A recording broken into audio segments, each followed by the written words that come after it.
Assalamualaikum warahmatullahi wabarakatuh. Perkenalkan, saya Sabrina Askamalina dengan NIM A11-2023-15264. Dan pada kesempatan kali ini saya hendak mendemonstrasikan untuk proyek LMS backend yang dibangun menggunakan Django Ninja sebagai backend-nya, dan juga saya menambahkan untuk React.js sebagai tambahan front-end-nya. Nah, juga ada beberapa mesin yang utama yang digunakan dalam sistem kali ini. Yang pertama, untuk data transaksional menggunakan PostgreSQL, kemudian Redis yang digunakan untuk cache dan token blacklist, kemudian MongoDB yang digunakan untuk menyimpan analytics, kemudian RabbitMQ dan Celery yang digunakan untuk menjalankan background task-nya. Nah, mungkin langsung saja kita lanjutkan ke demonstrasi dari sistem ini.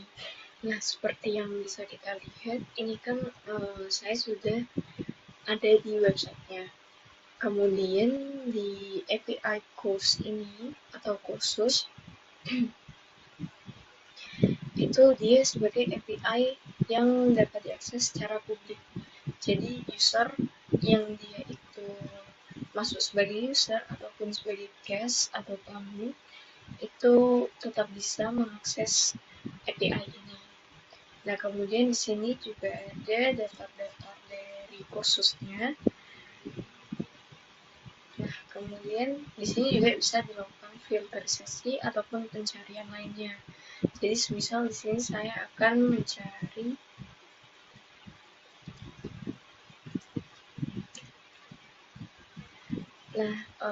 sistem itu nantinya akan menampilkan apa yang saya cari saja. Nah, di sini bisa dilihat dia cuma menampilkan apa yang saya cari. Kemudian kalau misal di sini saya ubah kategorinya, nah dia juga akan filter based on kategori. Misal sini saya ubah jadi pemrograman, kemudian levelnya hanya beginner. Nah, dia akan filter based on kategori tersebut seperti itu. Bisa dilihat di sini. Kemudian, misal di sini minimal harganya juga saya ingin tentukan.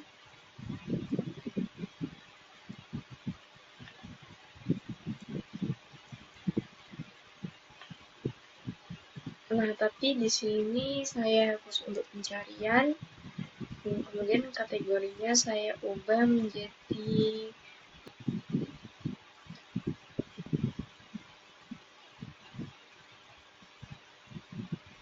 misal kategori dan levelnya saya ubah menjadi ini.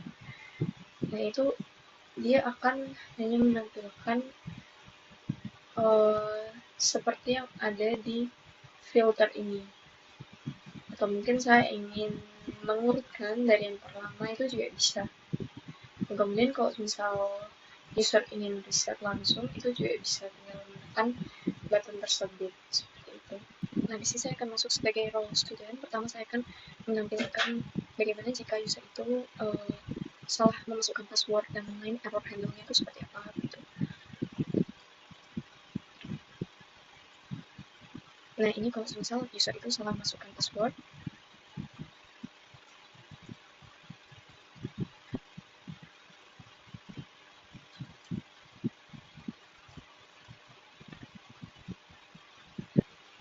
nah di sini saya sudah masuk sebagai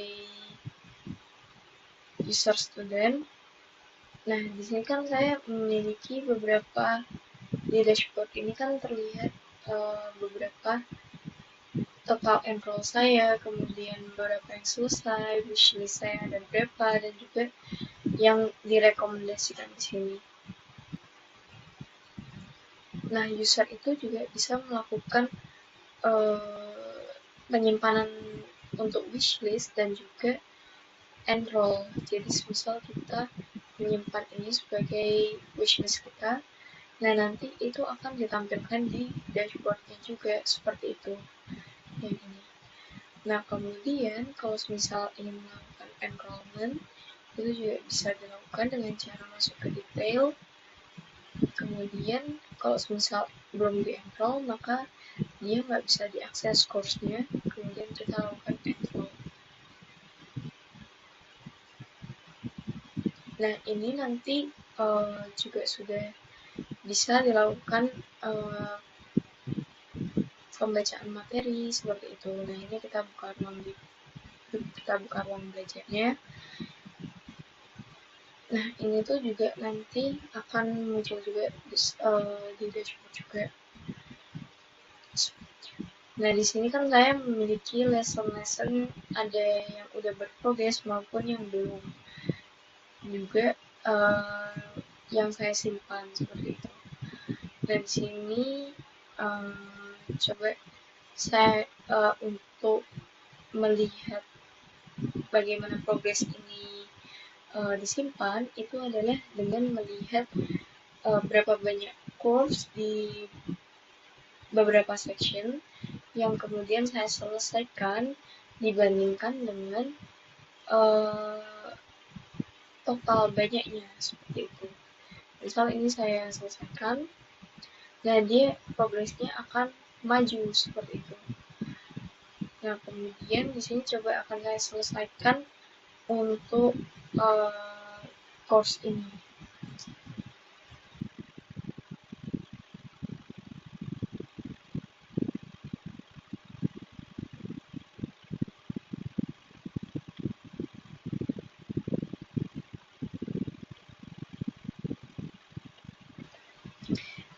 Nah, di sini kan lessennya sudah berhasil saya selesaikan ya. Bisa dilihat di sini. Nah, ini nanti itu akan tampil, di dashboard juga sebagai lesson yang sudah diselesaikan.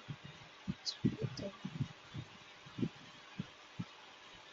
Nah, semisal sebagai mahasiswa atau sebagai student, saya sudah menyelesaikan kuis, kemudian saya hendak melakukan rating, itu juga bisa.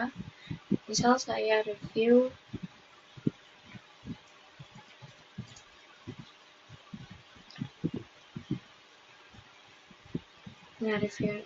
review saya nanti itu akan tampil di sini juga. Kemudian misal di beberapa materi saya ingin berdiskusi lebih lanjut. Nah, itu bisa saya lakukan dengan menulis diskusi di sini.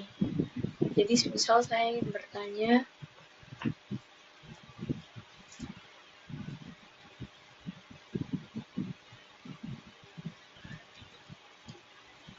nah ini kita tinggal kirim aja.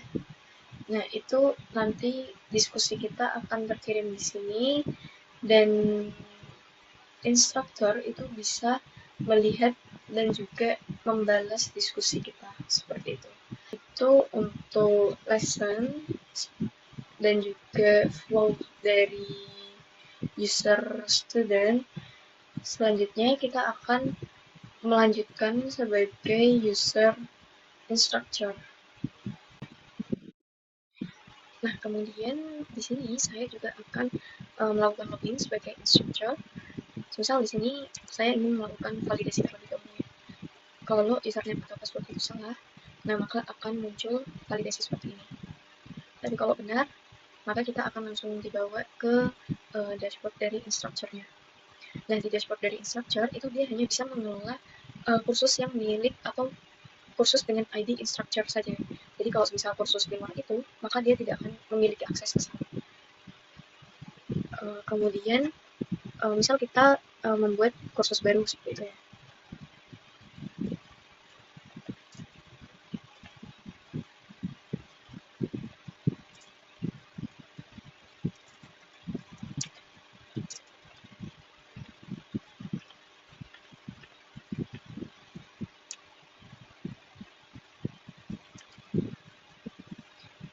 Nah, kemudian kursus baru itu tuh kan dia harus menaikkan approval ke admin terlebih dahulu.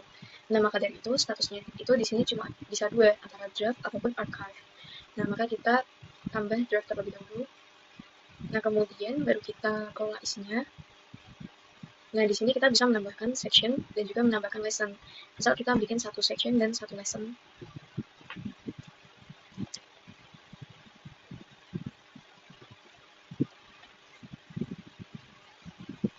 Nah, di sini section itu kan berhasil dibuat ya.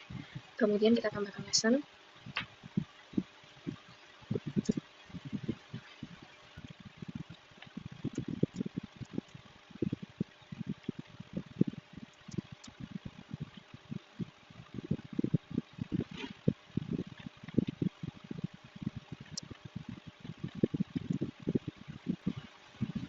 Nah, di sini udah kita tambahkan lesson.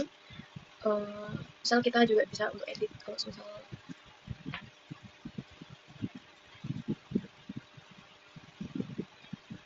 nah ini sudah berhasil diedit ya, atau misal kita mau nyoba untuk hapusnya juga.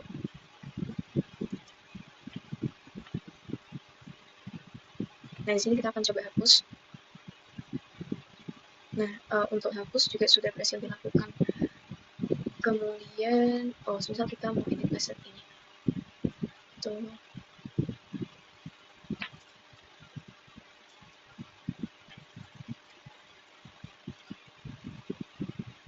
Kemudian kita simpan. Nah, bisa dilihat di sini untuk lessonnya itu sudah diedit ya, udah update ke terbarunya.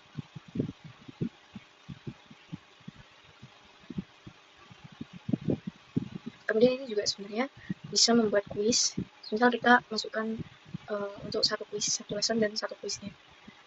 Kita coba hapus lesson terlebih dahulu aja.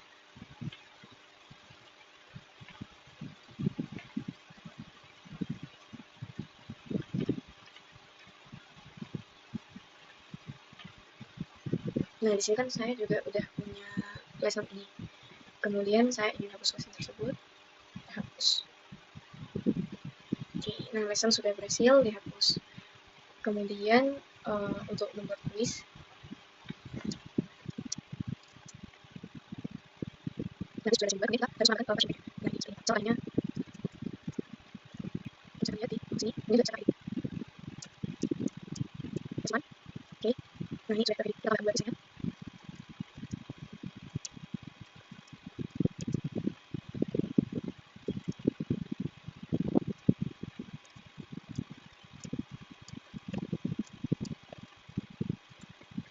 Kita simpan. Kita ajukan review habis itu. Nah, kalau berhasil diajukan review. Nah, kemudian selanjutnya masuk sebagai admin.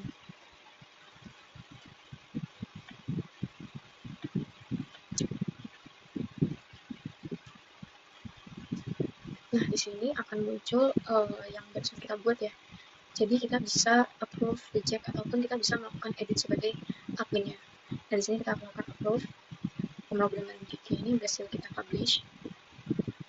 Sebentar kita masuk sebagai tadi instructor tadi. Oke, kita bisa lihat di sini pemrograman GK. Kemudian kita bikin kursus baru yang dia itu untuk prerequisite dari pemrograman GK.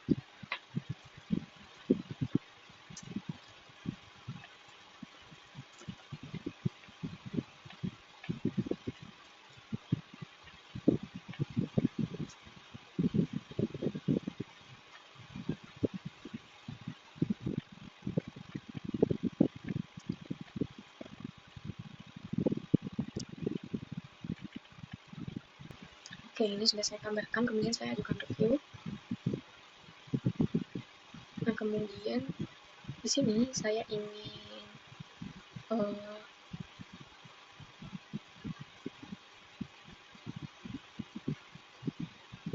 mengubah prerequisite-nya tadi ya.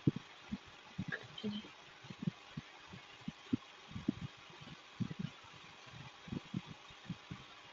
Nah, ini kita ajukan review lagi. Kemudian kita masuk sebagai admin.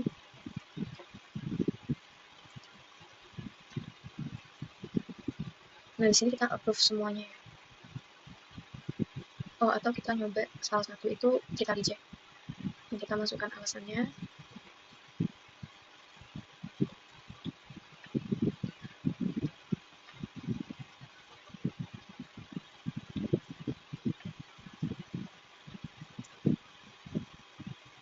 Nah, ini kan kembali ke draft, kita kelola isi dulu. Itu nanti komentarnya itu akan masuk ke sini. Jadi di reject, komentarnya apa, kemudian kita coba ajukan review lagi. Kali ini kita approve. Nah, kita approve sekarang.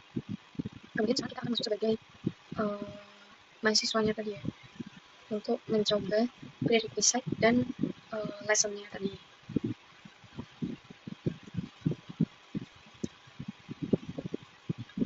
Nah, kita enroll terlebih dahulu khususnya tadi. Misal ini kita detail dulu yang di GG. Nah, ini tuh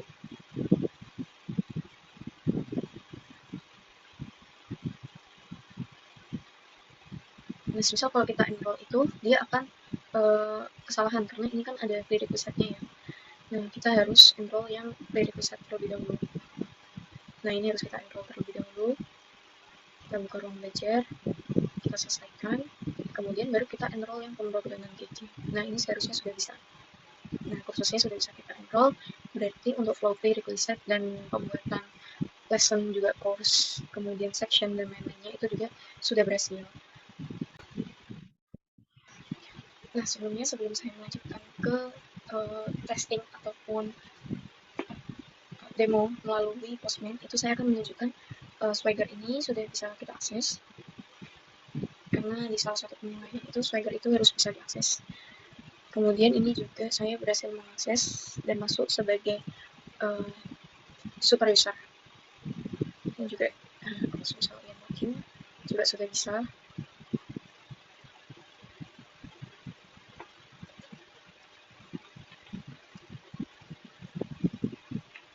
Kita execute. Nah, ini untuk responsnya. Kita mendapatkan 200 respons, yaitu success response. Nah, kita copy ini.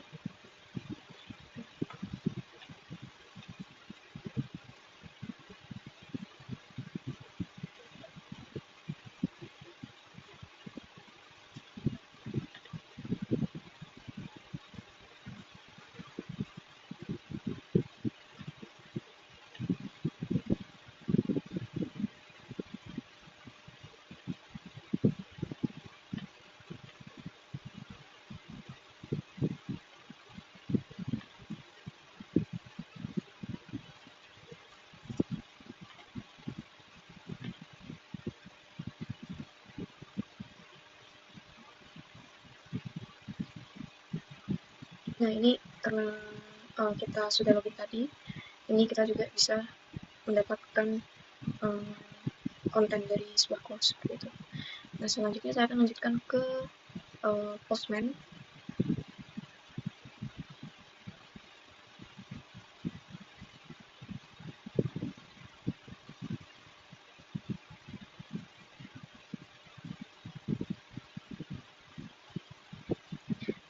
Nah, di Postman ini mungkin saya hanya akan menampilkan beberapa yang perlu ditampilkan ya, karena kan tadi itu kan sebenarnya sudah mewakili semuanya karena sudah saya lakukan juga seperti itu.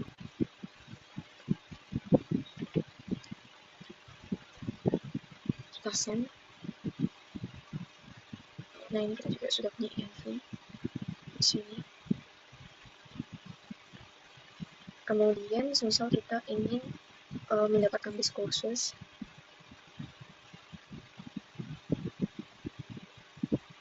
nah discourses sudah berhasil ya, ini juga sudah bisa diterapkan. Misal kita tambahkan pagination, kemudian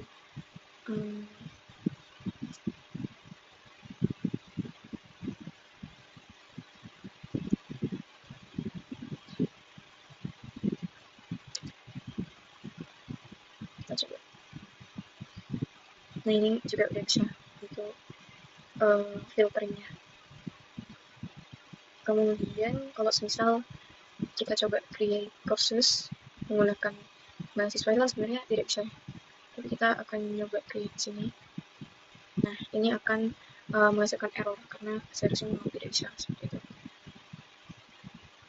Selanjutnya mungkin kita akan nyoba melakukan enrollments.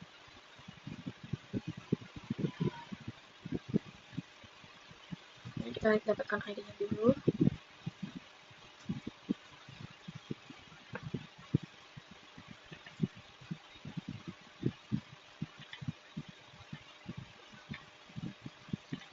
Nah, di sini kita akan coba enroll. Nah, oke, enroll juga udah bisa. Mungkin itu yang akan saya demonstrasikan pada Postman ini. Nah, kemudian selanjutnya saya hendak mempresentasikan mengenai bagian codingannya. Nah, jadi yang pertama di sini saya akan menampilkan terlebih dahulu untuk Docker Compose YAM-nya. Nah, di sini yang pertama ada service app. Nah, fungsinya ini untuk menjalankan backend Django, kemudian memasang dependensi dari requirements txt, kemudian menjalankan migration, membuka API, dan kemudian juga menjadi tempat di mana Django dan Swagger itu berjalan. Nah, kemudian selanjutnya ada database. Database itu yang seperti kita ketahui itu kan menyimpan data relasional utamanya ya. Jadi kayak menyimpan user, course, section, lessons, enrollment, progress, review, quiz, gitu-gitu.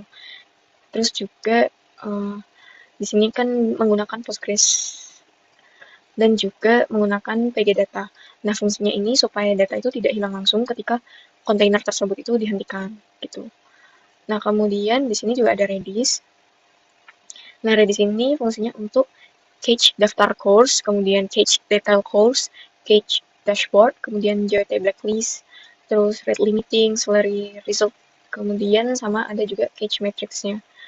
Kemudian di sini juga ada MongoDB. MongoDB ini digunakan untuk activity log, learning analytics, request log, course report, kemudian static course, kemudian data analitik yang bentuknya lebih fleksibel. Nah, selanjutnya tuh juga ada RabbitMQ. Ini digunakan untuk message broker. Jadi ketika API itu mengirim pesan task, nah kemudian ini akan diproses di RabbitMQ yang prosesnya itu dijalankan pada background. Sehingga sistem itu tidak berat ya. Kemudian ada salary worker. Ini untuk menjalankan task dari queue. Kalau salary bit ini untuk update statistik course setiap jam, membuat statistik harian, sama membersihkan log lama. Kemudian ada flower. Nah, flower ini digunakan untuk salary ya. Terus kemudian untuk arsitektur backend saya sendiri itu menggunakan pendekatan multi-service melalui Docker Compose. Nah, jadi Django itu menjadi application server, sedangkan PostgreSQL itu untuk menyimpan data utama. Dan kemudian caching nanti ditangani oleh Redis dan statement. Kemudian untuk arsitektur backend saya sendiri itu menggunakan pendekatan multi-service melalui Docker Compose. Nah, jadi Django itu menjadi application servernya, kemudian untuk menyimpan datanya itu digunakan PostgreSQL sebagai database-nya.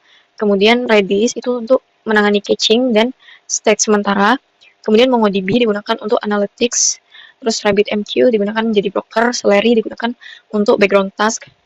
Terus Flower itu digunakan untuk monitoring task. Nah, kemudian ada juga struktur dari codingannya seperti ini, atau kita bisa melihat itu di readme. Nah, jadi kalau di readme itu lengkap di sini.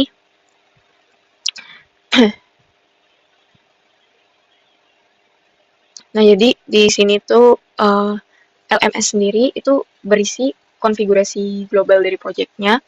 Kemudian courses itu berisi domain utama dari LMS. Kemudian di sini juga ada analytics, itu digunakan untuk menangani MongoDB dan aktivitas pengguna. Nah, models itu digunakan untuk menangani struktur database PostgreSQL. Jadi kalau kita mau manggil data, atau misal kita ada request data, atau misal ada harus post data gitu, itu cara komunikasinya itu melalui models gitu. Jadi models ini sebagai struktur database-nya dulu kayak gitu.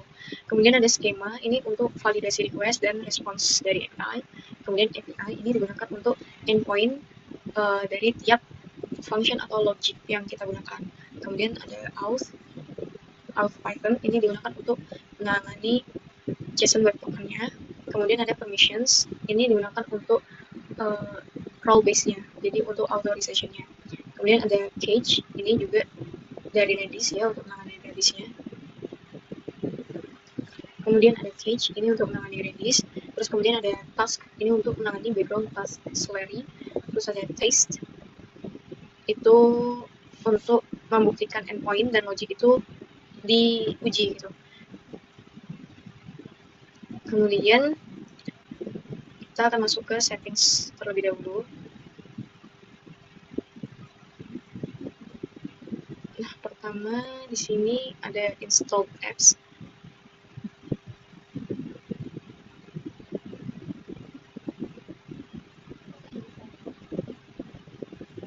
Nah, pertama di sini ada kita memanggil environment variable-nya dari .env. Itu yang pertama ada secret key, kemudian ada debug. Jadi kalau misal konfigurasi sensitif itu kan nggak boleh di hardcode ya. Jadi kita taruh di .env, kemudian kita panggil di settings ini. Nah, kemudian untuk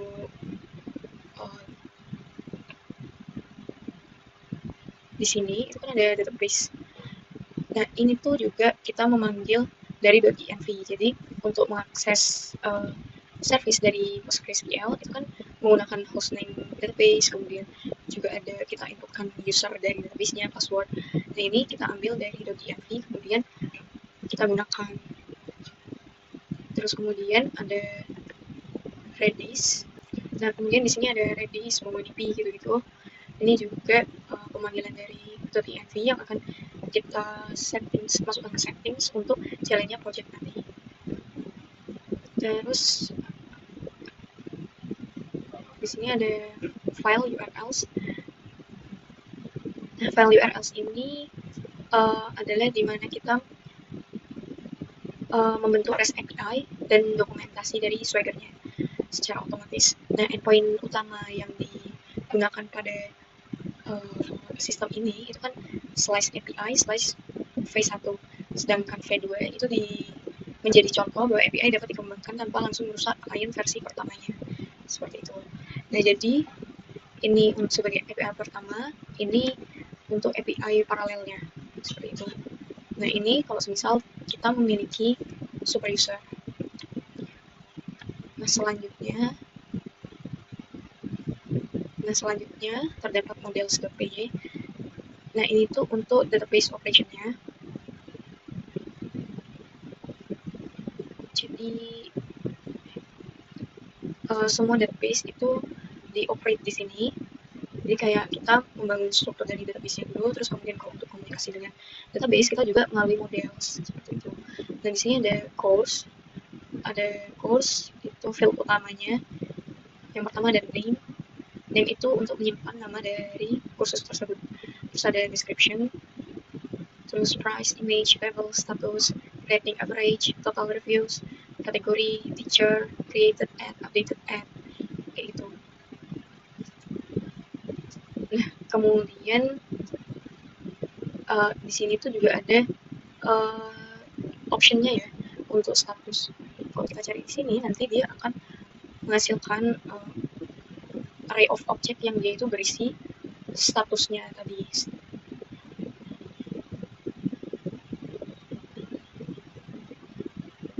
Nah, kemudian di sini juga ada indexes. Nah, indexes ini sebenarnya kan fungsinya untuk mempercepat dari filtering atau pencarian.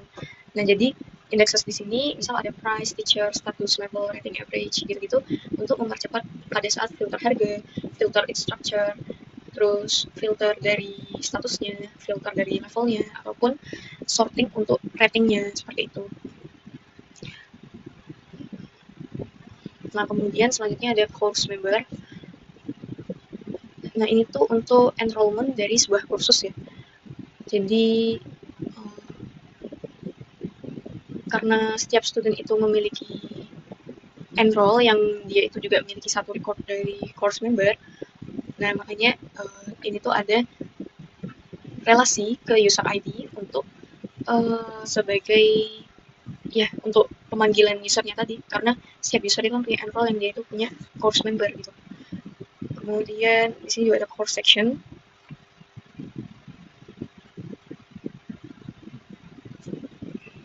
Nah, course section ini digunakan untuk membentuk section dari kursus atau kita biasa sebut itu kurikulum. Terus ada course content. Nah, ini konten dari course section. Nah, ini tempat dimana kita itu untuk menyimpan lesson-nya lah. seperti itu. Oke, kita percepat. Kemudian ada lesson progress.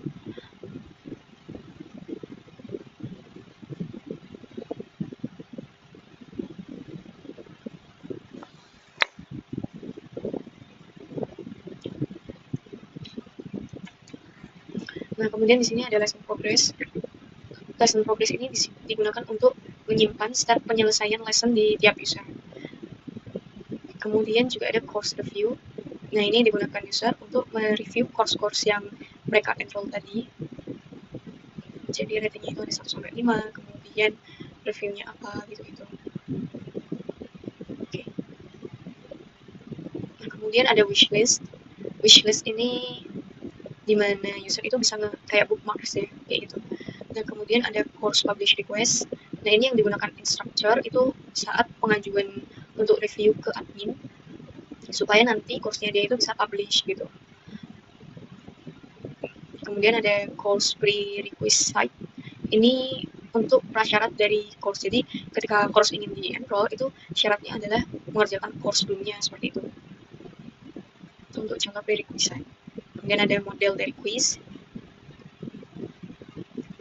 Terus ada juga model quiz question atau question bank-nya. Terus ada quiz attempt, karena ketika user mencoba untuk menjawab quiz-quiz tadi kan kita batasin terlebih dahulu seperti itu. Nah, jadi karena itu attempt-nya ini juga disimpan. Terus ini juga ada quiz attempt answer. Kemudian untuk backend state management, state pada backend ini sebenarnya kan dikelola oleh database Redis dan Slurry ya. Jadi ada 4 state utama di sini. Yang pertama pada saat state course, yaitu pada saat instructor itu kan membuat courses ya. Jadi dia menyimpannya sebagai draft, kemudian submit untuk di pending review, kemudian di approve untuk publish atau di reject untuk dikembalikan menjadi draft. Kemudian apabila approve maka dia akan publish atau dia akan archive gitu. Nah, state ini tuh disimpan sebagai course status. Riwayatnya disimpan pada course publish request. Jadi yang kita lihat di sini. Nah, ini sebagai tempat untuk menyimpan state manajemen dari course-nya. Kemudian juga ada state untuk pembelajaran student. Nah, ini tuh disimpan pada lesson progress, quiz attempt, course member. Nah, contoh dari state-nya itu adalah lesson, misal ada lesson yang belum selesai. Nah, itu kan pasti lesson progress akan dibuat terlebih dahulu, kemudian lesson selesai, lesson berikutnya terbuka, kemudian quiznya juga ikut terbuka dong. Terus kemudian attempt-nya dibuat, skornya dihitung, kemudian dia akan pass atau enggak, dan kemudian kalau misal pass dia akan case section berikutnya seperti itu. Nah, terus juga ada step autentikasi. Nah, ini disimpan melalui JSON Web Token pada klien, blacklist di Redis, kemudian TTL blacklist mengikuti sisa umur tokennya. Terus juga ada step background task. Nah, ini yang pending, started, success, ataupun failure. Nah, status task ini nanti disimpan oleh Salary melalui Redis result pada backend. Gitu.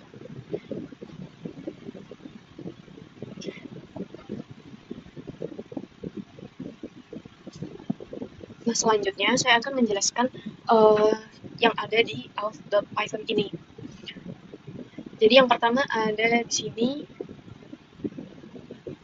dia adalah create token.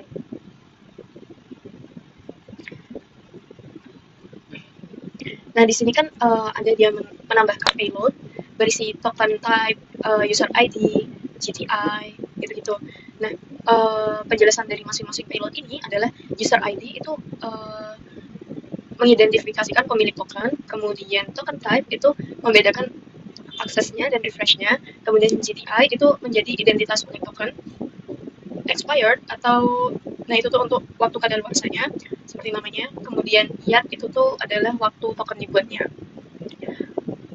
Nah, juga di sini ada decode token. Jadi kan tadi ini di create token. Nah, jadi ketika user mau login itu kan token ini akan dibentuk, kemudian baru di decode sebelum dia itu digunakan gitu.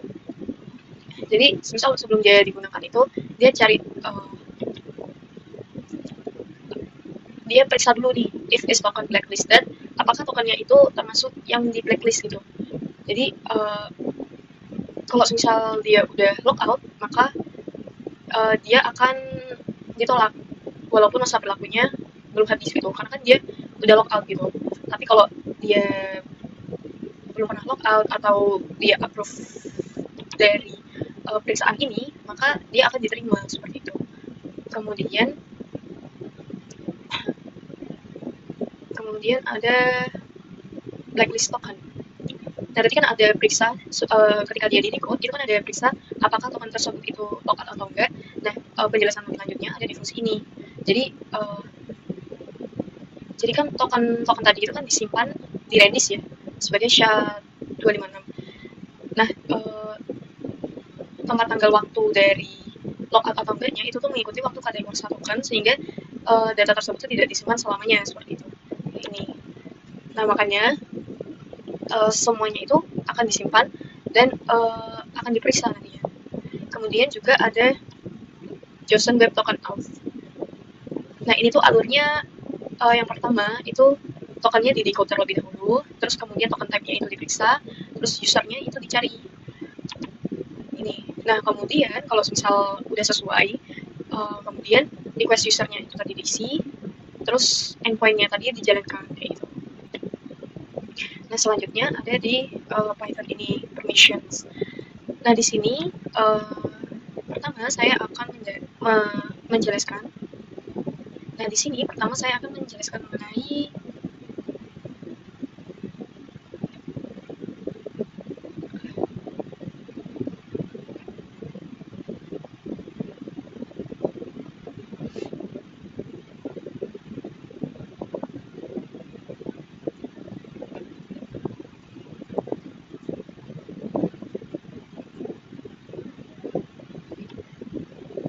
Dan di sini saya akan menjelaskan mengenai roles base-nya pada sistem. Jadi kan sistem itu kan memiliki 3 roles utama ya yang di sini. Yang pertama ada instructor, yang kedua terdapat student, atau yang ketiga terdapat admin. Atau kalau misal kita lihat juga di sini tuh masing-masingnya itu diperiksa apakah dia admin, apakah dia instructor, apakah dia student seperti itu. Jadi konten-konten yang akan dikeluarkan atau misal konten-konten yang akan dapat diakses itu tuh sesuai dengan roles-nya masing-masing. Nah, ini cara untuk memfilter role base tersebut itu dilakukan di sini gitu. Nah, selanjutnya terdapat API.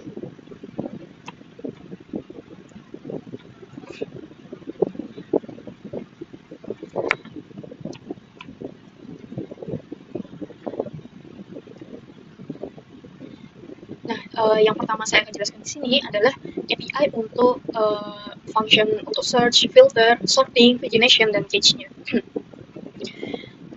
Nah, tujuan dari endpoint ini itu untuk menyediakan pencarian course yang menjadi bagian utama pada LMS experience. Nah, jadi di sini itu kan ada search nama, kemudian filter kategori, kemudian filter instructor, kemudian ada filter dari levelnya, terus ada status, hingga harga minimum, maksimum, sorting, dan juga pagination-nya.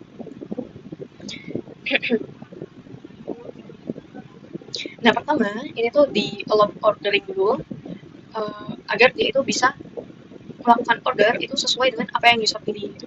Terus ini juga ada allow levels-nya, ini ada opsi-opsinya ya, allow status, gitu-gitu.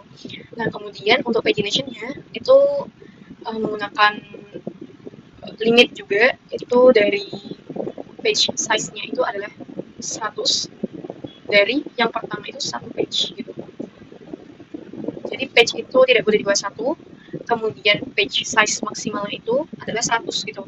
Jadi ini tuh untuk mencegah mengambil semua data dalam satu kali panggilan. Karena kalau misalnya dipanggil semua, pastinya sistemnya akan sangat meledak ya, karena pastinya kan course yang dipanggil banyak juga kan. Kemudian di sini juga ada cache key. Nah, ini tuh untuk masuk ke cache key-nya. Jadi kalau misal masuk ke cache key, maka hasil filter yang berbeda itu tidak menggunakan cache yang sama gitu. Terus di sini juga ada cache lookup-nya. Jadi kalau misal datanya sudah tersedia di Redis, maka backend itu nggak perlu melakukan query penuh ke PostgreSQL gitu. Kemudian juga ada untuk query ke database-nya yang ini. Nah, fungsinya untuk apa? Untuk yang pertama, select related ini itu menggabungkan query course, teacher, dan kategori itu untuk mengambil datanya gitu. Jadi ini kan ada all, jadi dia get all dari data-data tersebut gitu. Terus ada filter, ini ya itu untuk apply filternya yang tadi yang kita masukkan yang user request tadi. Terus di sini juga ada sorting dan pagination yang bagian ini. Dan kemudian ketika sudah semua, maka kita hasilkan di responsnya ini. Gitu. Kemudian di function kedua, itu tuh ada course learning map.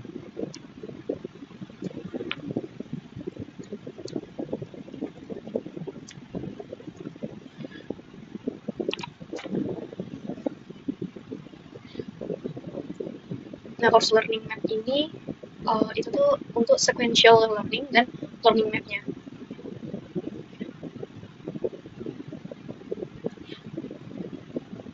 Jadi yang pertama di sini ada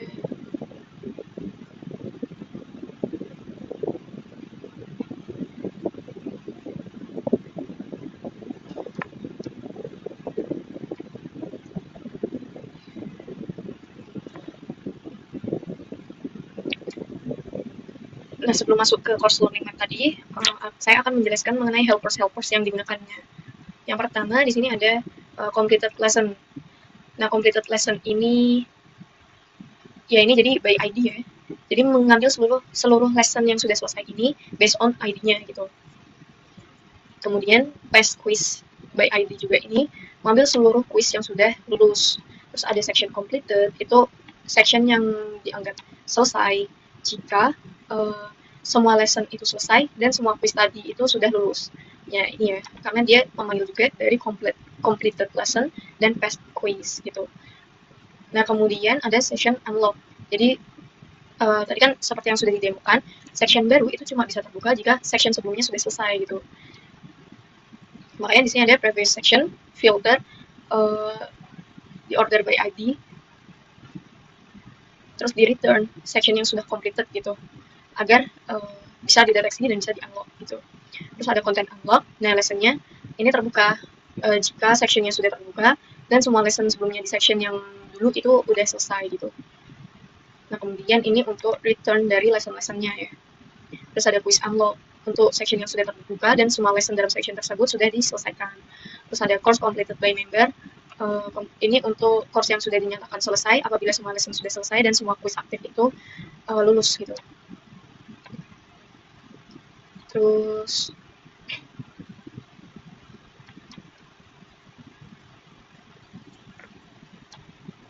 nah, kita masuk ke course learning map.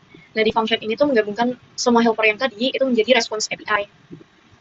Jadi respon setiap section itu nanti ada berisi ID, title, order, is logged, completed lessons, terus total lesson, past quiz, dan lain sebagainya. Nah, setiap lesson ini kan berisi is complete, atau is logged, atau order, atau durationnya gitu kan. Sedangkan setiap quiz itu dia berisi apakah sudah passed, ataukah bisa di-attempt gitu-gitu, cool down gitu-gitu kan. Sedangkan alur dari sequential learning ini, jadi yang pertama itu kan pastinya student atau mahasiswa itu kan enroll tadi ya. Terus kemudian session pertama terbuka, terus lesson pertama terbuka, terus lessonnya selesai, terus lesson berikutnya, terus selesaikan semua lesson di section tersebut. Kemudian kalau misal ada quiz, maka quiz terbuka, terus quiz lulus, terus section berikutnya baru terbuka, terus semua lesson dan quiz tersebut selesai dan course completed kayak gitu.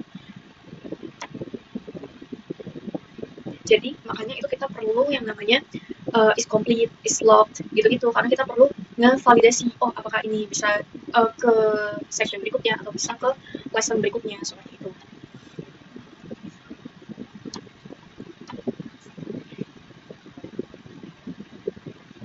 Nah, selanjutnya saya akan menjelaskan ke function ketiga, yaitu quiz scoring dan attempt state-nya.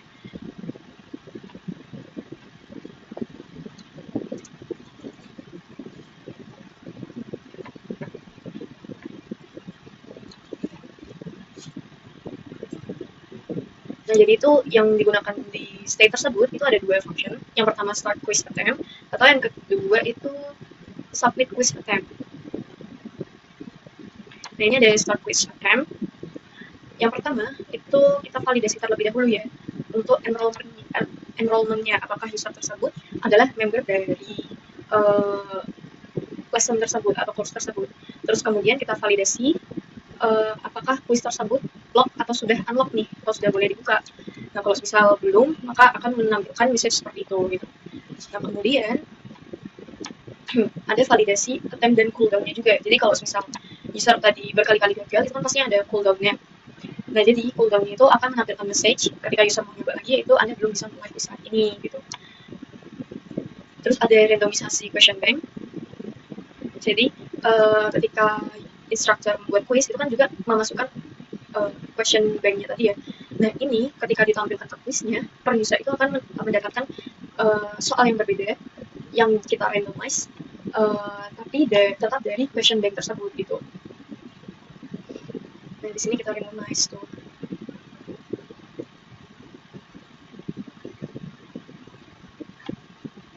Shuffle di sini.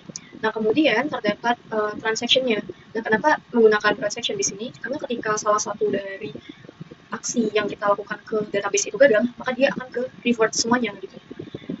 Nah, jadi di sini ada with transaction atomic. Jadi kita bikin quiz attempt, terus ada quiz attempt answer gitu. Kemudian baru kita bulk create. Kemudian fungsi selanjutnya kan ada submit quiz attempt ya.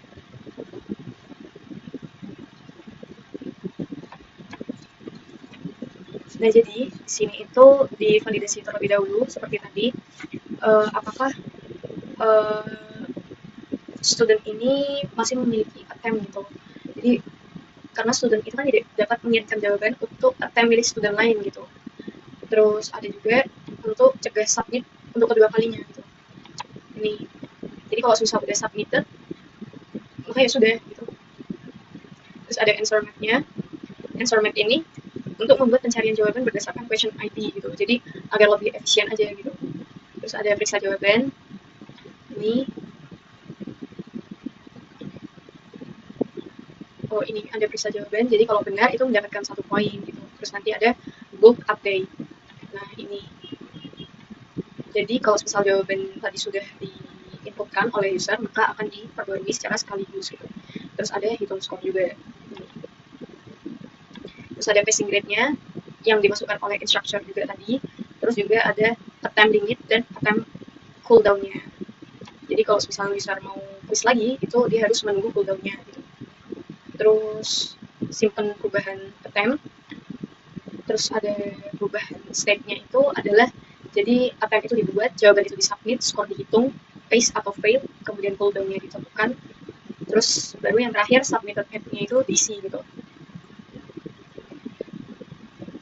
Nah, terus ada di sini tuh ada generate certificate, cuma belum dikembangkan oleh saya sendiri pada sistem yang kali ini gitu. Kemudian selanjutnya saya akan menjelaskan juga mengenai function yang dengan chatbot. Jadi di fitur tambahannya juga itu saya menambahkan chatbot sebagai asisten untuk user student gitu. Oh ya maaf, tadi kayaknya belum ditampilkan untuk yang chatbotnya juga kan ya. Jadi saya tampilkan quickly di sini.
Nah, jadi ketika user sebagai student itu, dia juga bisa mengakses chatbot itu tadi, seperti ini.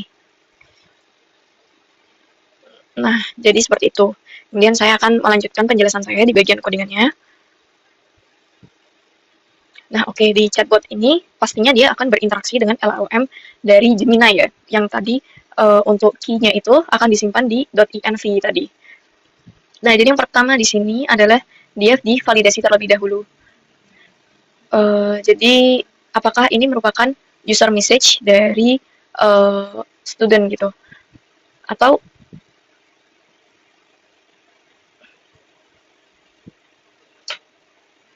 oh, jadi pertama dia itu divalidasi apakah terdapat user message gitu.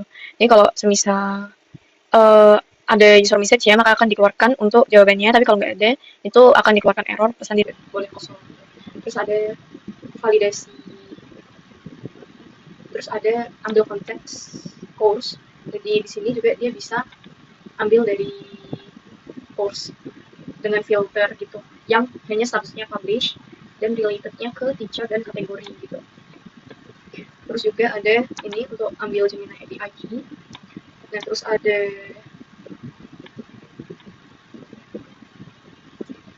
terus ini fallback jika Gemini API key-nya itu gagal dihubungi gitu. Terus ini untuk candidate models dari Gemini API key. Terus ini ada system instruction kita yang kita tambahkan gitu. Terus ada ini untuk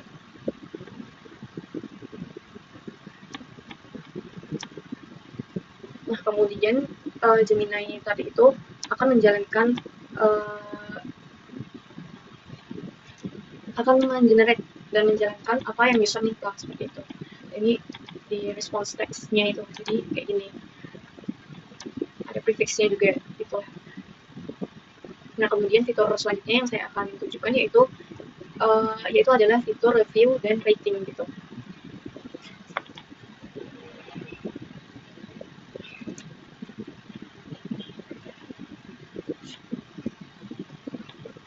Nah, di review dan rating ini logiknya adalah misal user sudah enroll gitu, dan itu user harus enroll ya. Kemudian bisa validasi rating 1-5, kemudian menggunakan update atau create untuk rating tadi, terus kemudian hitung ulang kata-kata rating hingga menyimpan hasil average dari rating dan total views pada course-nya.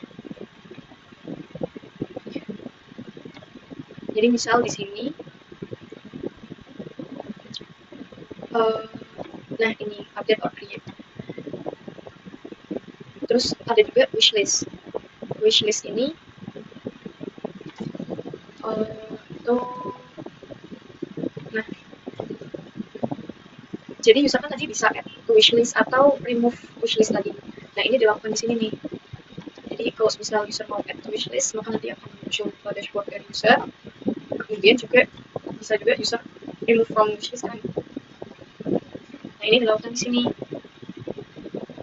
Jadi dia disesuaikan dengan course ID-nya juga. Kemudian kalau misal course ID-nya sesuai, maka dia wishlist-nya akan bisa di-delete gitu. Jadi dia tidak lagi ditampilkan di dashboard student. Nah, jadi kalau kita lihat di student dashboard, di sini, itu pastinya dia akan menggabungkan course aktifnya itu berapa, kemudian progress dari course aktif, kemudian course yang sudah selesai itu berapa. Ini kita bikin array semua untuk bisa dihitung juga. Terus kemudian wishlist-nya ini, terus kemudian rekomendasi yang sistem akan tampilkan juga. Terus kemudian ada ringkasan studentnya seperti itu. Terus kemudian juga ada fitur untuk enrollment dan prerequisite.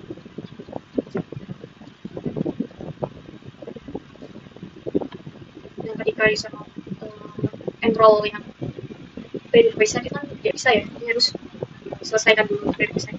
Nah, ini digunakan untuk kondisi seperti itu gitu. Nah, untuk enroll student ini pertama kita cek dulu apakah sudah enroll. Jadi harus enroll dulu, terus kemudian ambil seluruh dari prerequisite ada enggak gitu. Terus cek enrollment dari course prasyarat, kemudian hitung progres prasyarat. Jika belum selesai maka tolak, kemudian buat course membernya, kemudian kirim email asing, kemudian validasi page-nya gitu. Sedangkan untuk sirkular dari prerequisite sendiri itu ada juga.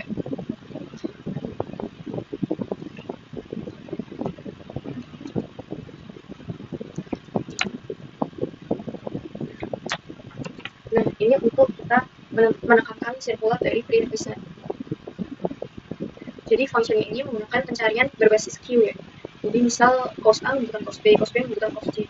Nah, function ini di sini akan mendeteksi bahwa penambahan tersebut itu kembali ke course awal. Kalau misal course awal belum dilakukan, maka dia akan menolak gitu.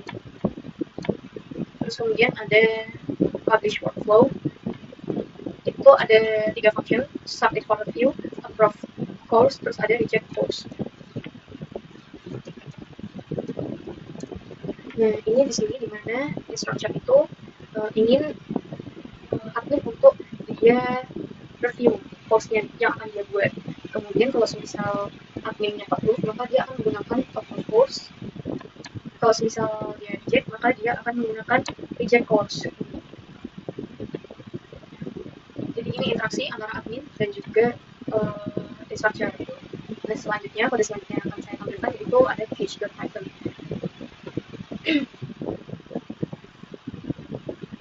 Nah, di cage ini itu kan Redis itu kan menyimpan semua data ya di sini, data cage. Jadi yang pertama ada cage get, itu ini value get Redis client get key. Nah, ini digunakan untuk mengambil cage dari user tadi gitu, sesuai dengan key yang diambil dari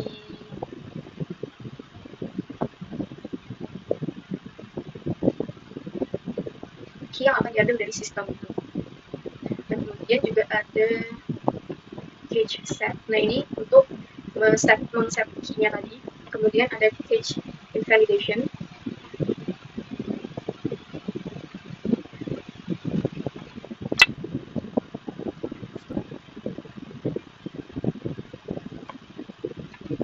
Nah, kemudian ada cage invalidation.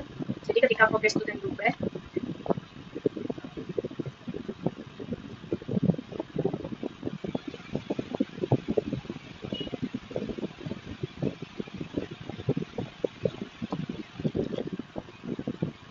jadi ketika course student berubah, maka dia akan juga diubah gitu, sesuai dengan course ID. Terus juga ada write to course.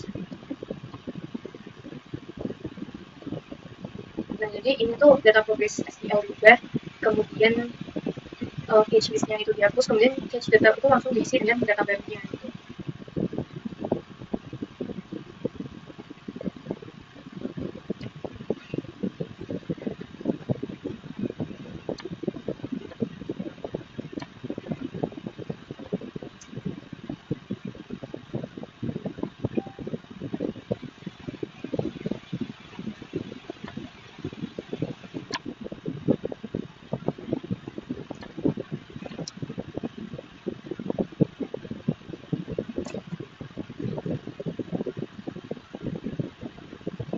Nah, jadi pada cage ini ada beberapa challenge juga ya. Jadi kalau misal tanpa invalidation, itu kan misal database sudah berubah.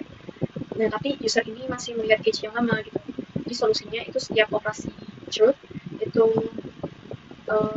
dilakukan invalidation atau breakthrough-nya. Nah, kemudian kode yang selanjutnya akan saya tampilkan yaitu task Python. Nah, di sini di mana dia menjalankan enroll email, kemudian generate course report, kemudian send welcome email, generate certificate, export course report, update course statistic, generate daily stats, dan juga clean up old logs. Kalau di sini, yang pertama terdapat enrollment notification. Nah, ini of course itu sesuai dengan user ID dan course ID ya, karena dia akan mengecek ini. Terus kemudian di send email sesuai dengan course ID-nya dan user ID-nya. Kemudian akan ditampilkan lognya. Nah, kemudian ada generate course report. Ini kalau semisal nah,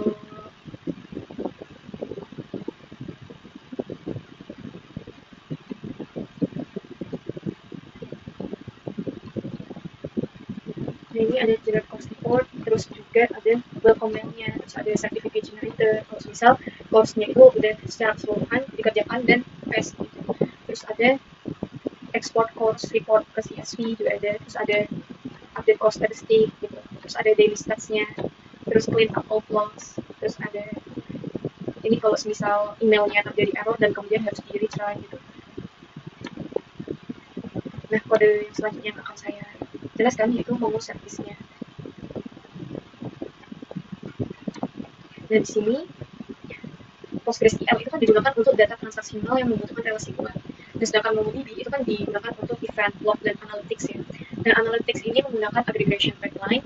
Index itu dibuat pada field yang sering dicari, dan kemudian log itu dapat difilter, divalidasi, diperbarui, dan dihapus gitu.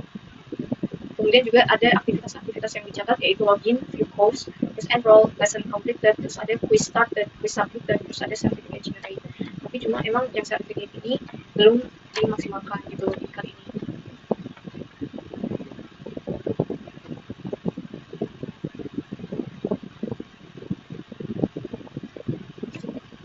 Nah, selanjutnya itu ada uh, challenge yang saya dapatkan selama pelajaran kali ini, yaitu menjaga yang pertama terdapat menjaga urutan pembelajaran. Jadi kan student itu nggak boleh melompat lesson atau quiz ya. Jadi makanya di situ saya membuat helper, yaitu section completed, section unlock, content unlock gitu-gitu, supaya kita mengetahui mana aja yang sudah selesai, mana aja yang sudah unlock gitu-gitu. Terus query berulang. Kedua itu query berulang. Jadi course berelasi kayak teacher, kategori, section, lesson, dan content itu query-nya itu bisa N+1-nya itu banyak sekali gitu. Dari sini solusi saya yaitu menggunakan select related, prefetch related, anotasi, kemudian bulk create, terus ada bulk update, database index gitu-gitu. Kemudian yang keempat itu data PostgreSQL itu berubah, tapi dari situ masih menyimpan data lama. Nah, makanya di sini tadi saya menjelaskan supaya kita validasi tiap kita melakukan float atau melakukan segala aksi gitu di halaman sistem. Nah, kemudian keamanannya juga itu menjadi sebuah challenge karena instructor itu kan nggak boleh mengubah course instructor lain, kemudian student juga nggak boleh mengubah progress student lain. Nah, makanya kita menggunakan JSON token out, terus require admin, require instructor, require student, terus this course itu owner or admin gitu-gitu. Terus kemudian learning outcomes yang saya dapati dari project kali ini yaitu saya belajar bahwa pengembangan backend ini tidak hanya membuat require float aja. Jadi sebenarnya kayak cuma membuat create update atau pendirian saja, tapi dia juga merancang gimana relasi database, kemudian kita maksimalkan database tadi gitu-gitu, atau misal kita menerapkan authentication yang role based gitu, kemudian mengoptimalkan query itu juga jadi sangat penting, terus menggunakan caching gitu-gitu supaya pekerjaan yang berat itu nggak langsung ke database gitu. Jadi sangat penting ya untuk cache invalidation, transaction, error handling, terus kemudian dokumentasi Swagger dan lain sebagainya. Jadi saya sangat belajar untuk hal-hal tersebut pada saat pembuatan maupun pembelajaran. Nah, mungkin sekian presentasi yang dapat saya lakukan. Sebelumnya mohon maaf atas kekurangannya. Assalamualaikum